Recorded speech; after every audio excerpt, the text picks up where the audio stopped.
Welcome to First Reading, the Old Testament Lectionary podcast. I'm Rosy, a postdoctoral fellow in Hebrew Bible at Columbia Theological Seminary. And I'm Tim McNinch, Assistant Professor of Hebrew Bible at Christian Theological Seminary. Our co-hosts, Paul Essa and Dr. Rachel Wren, are enjoying some time off this week, but we're here at the microphone to help with some preaching and teaching tips for this 15th Sunday after Pentecost for September 10th, 2023. Rosy, you're in the hot seat this week. You've been advocating for that semi-continuous or thematic reading in Year A, which brings us to Exodus 12, 1-14, and the institution of the Passover festival. Whew, what do we have here? Yeah, that's the right expression. Whew. Initially, there's a lot here. So this is a momentous bit of Hebrew law in the midst of a dramatic narrative sequence. So if we're just trying to fill in some background here, we've already experienced 9 plagues, the hardening of Pharaoh's heart and his refusal to let the Israelites go. Moses has just delivered a warning to the Egyptians that at midnight, every firstborn from animal to human will die. And this will be, in the story, the final straw for the Egyptians, and we're suspended in action. So we've got the Israelites poised here in the land of Egypt still, about to make their great escape. And as verse 40 tells us, they've been there for 430 long years. So Exodus 12 is a dramatic pause on the threshold of the Israelite Exodus, in which God now speaks to Moses and Aaron, while they are still on Egyptian soil, about the way to remember this night for their descendants. What kind of storyteller stops right there, right? Right. So we've had such a big windup. Why do we get this pause in the narrative sequence? Yeah, I mean, that's exactly right. We're stopping the story here because there's something really, really important. It's probably no overstatement to call the institution and celebration of the annual Passover festival the constitutive liturgical moment for the consciousness and identity of the Jewish people. It's a big sentence, but it's true. The impending exodus from the land of Egypt here in Exodus 12 is imagined as a new beginning, a cosmic new order of life comparable to the Genesis moment. And in verse 2, time is reorganized to reflect this new reality. The entire religious calendar of Israel starts here by numbering the months of the year from the month of the Exodus. So transforming the calendar this way to start with the Passover, that is meant to be a powerful symbol. We are stopping the clock. So the narrator's stopping the clock, and it makes this moment of liberation the birth date of a nation. So this has legal and political importance, which is why the whole community of Israel, in Hebrew, the Adah, a technical term for the political assembly, is the intended audience. Yeah, that stopping of the clock is really, really important. I actually wrote an article about some of that type of stuff. And whenever that happens in the Bible, if the clock stops, pay close attention because something important is going to come through here. And we get a shift there in verse 3. So that's right. Exactly. The clock is stopped. We're paying attention. And now we get some very specific instructions. Detailed law on how this Passover festival is to be celebrated this night and every year thereafter. In essence, every household is to take a lamb or young goat, and everyone, the entire Adah of Israel, is to kill the animal at the same time on the 14th day of the month. Then take its blood to paint a mark on the doorposts and lintel of the house where the family will now eat that lamb or young goat, roasted with a bitter herb condiment, maror, and an unyeasted quick bread, matzah. So everyone, too, should be dressed in a particular way. They should be dressed ready for travel with shoes and staff in hand, and even eating quickly. This meal is a Pesach offering to the Lord.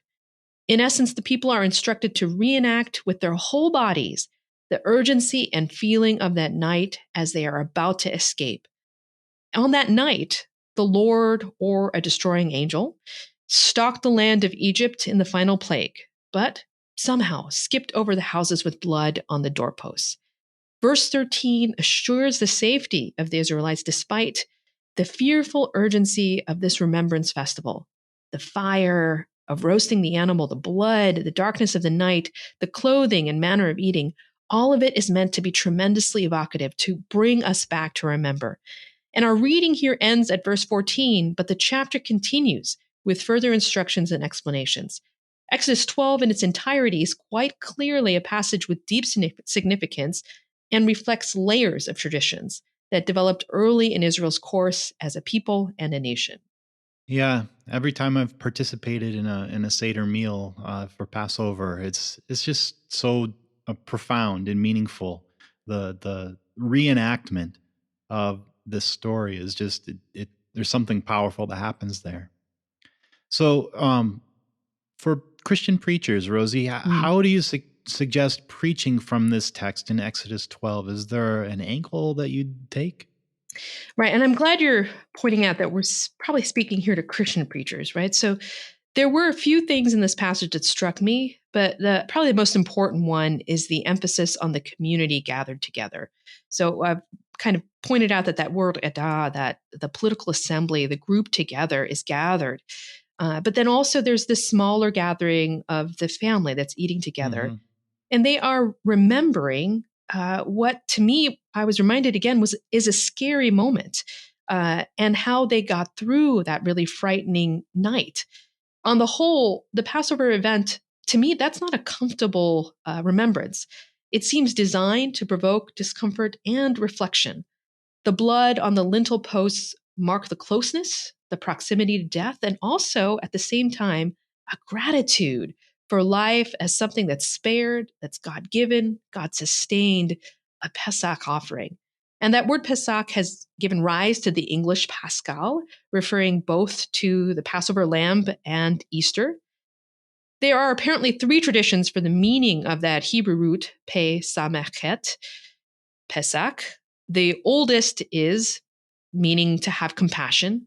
Another meaning available is to protect. And that third is to skip over. And most Christians will think of that skip over, but I want to Mm-hmm. kind of raise up the additional meanings there of compassion, protection, as well as skipping over. As Christians, the Passover and Easter moments of Scripture are overlaid, bleeding through, if you will. But what they hold in common is the sense of life renewed, reoriented toward the salvific, the impossible, the wonder and miracle of God in our midst. Forever changed perhaps by marks of horror. So in the Israelite story, both oppression, abuse, slavery. In the Christian story, the crucifixion. But life that is resilient and worth celebrating together in solemn remembrance. The gospel reading from Matthew 18, verses 15 through 20 for this week is Jesus' instruction on how to handle sin and forgiveness. It too, I think, offers a process, a means of remembering sin and holding to account, but it also ends with the all important recognition that God is present when even two or three are gathered in God's name. And in the end, we know then that reconciliation and healing are possible because God is present in each one of us. Hmm. Yeah, that's really profound, Rosie. Is there anything else that you'd want to add to, warn preachers about any potential pitfalls in this passage?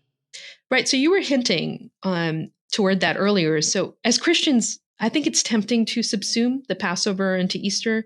And I want to caution preachers. There's a really great value to taking the time to absorb Exodus 12 here in ordinary time, where it can be appreciated by Christians as a foundational, consciousness oriented, identity forming celebration of Israel and the Jewish people, which also has a constitutive meaning within the Christian celebration of Easter. The Paschal Lamb has a particular meaning for the Jewish people that precedes and informs the Christian appropriation of that image and that sacrificial offering. Mm-hmm. One bonus to picking up the Exodus 12 for preaching this week is that it's rich with reflective possibility for our communities. Through Exodus 12, we might ask ourselves and our congregations, what are our foundational memories as a community? What have we lived through? What have we survived? What traumas do we carry, which also hold the key to new life for the journey ahead? What do we need to celebrate about the shared life that God has given to us, spared for us? I could go on, but I find that Exodus 12 offers a great deal of potential and insight on how a Christian community might also move toward life after a crisis.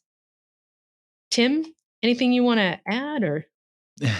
I don't really have a lot to add to that. I think you've really tapped into something really helpful there, and especially I'm grateful for the way that you've navigated the potential for a kind of supersessionist reading of this in Christian communities, and but without just casting off any Christian reading of it. So I think you've struck that balance really well with this, in recognizing the Jewish priority that informs and shapes a Christian reading of this same text. That's really well done. And anytime we can do that well, it's worth doing. Thanks. Well, thank you, Rosy. And friends, that seems like a perfect place to leave off for today. First Reading's produced by me and Rosy, along with Paul Essa and Dr. Rachel Wren. We're hoping that this has been a helpful conversation for you all. You can find all of our back episodes of the podcast on our website, firstreadingpodcast.com. While you're there, you should check out our snazzy merch, or make a donation to support the podcast with our very friendly donate button.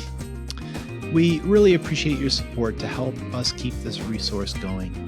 And finally, we'd love to hear from you. How are you using the podcast? What are you finding helpful? What would you change? We always love to hear from you and interact with you. You can do that with us on our Facebook page or by sending an email to firstreadingpodcast@gmail.com. Until next time, I'm Tim McNinch. And I'm Rosy Candathel. Happy preaching.